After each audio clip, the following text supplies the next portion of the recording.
Skip பண்ணாதீங்க ஒரே நிமிஷம். நான் சொல்கிற ஒரே ஒரு விஷயத்த மட்டும் எப்போவுமே ஞாபகம் வச்சுக்கோங்க. இந்த பிசாசோட பெரிய ஒரு திட்டமே என்ன தெரியுமா?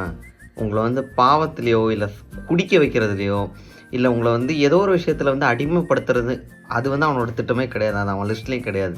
உலகம் அப்கிரேட் ஆன மாதிரி பிசாசும் அப்கிரேட் ஆகிட்டான். எப்படி தெரியுமா? இப்போ அவன் பண்ணக்கூடிய விஷயம் வந்து 3 விஷயந்தான். அவனுக்கு வந்து ரொம்ப நாளாவே தெரிஞ்சிருச்சு. அவனுக்கு வந்து உங்களை வந்து அடிமையெல்லாம் படுத்த வேணாம். இந்த 3 விஷயத்த உங்கள்கிட்ட பண்ணால் மட்டுமே போதும். அவன் ஜெயிச்சிருவான். அல்டிமேட்லி உங்களை நீங்களே ஏமாற்றி கொள்ளக்கூடிய ஒரு விஷயத்தில் கொண்டு வருவான். என்ன தெரியுமா? உங்களை வந்து என்டர்டெயின் பண்ணிக்கிட்டே இருப்பான் ஒரு விஷயத்தில்.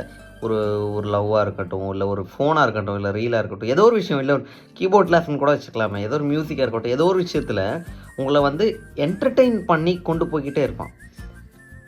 அதுக்கப்புறம் அந்த என்டர்டெயின் ஆன விஷயத்தில் வந்து உங்களை வந்து டயர்டாக்குவான்.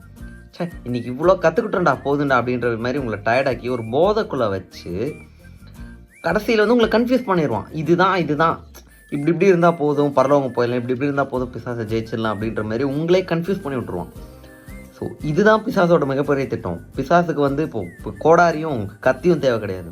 அவனுக்கு உங்களை கன்ஃபியூஸ் பண்ணி விட்டாலே போதும். ஸோ ரொம்ப ஜாக்கிரதையாக இருங்க. பைபிள் என்ன சொல்லுது தெரியுமா?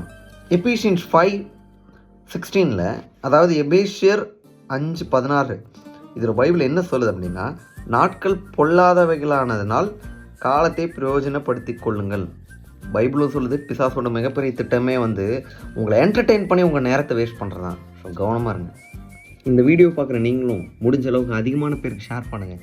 இந்த வார்த்தையை இன்னொருத்தர் கொண்டு போய் சேர்க்குறக்கு ஆண்டவர் கண்டிப்பாக உங்களை ஒரு கருவியாக யூஸ் பண்ணட்டும். I pray for you. God bless you.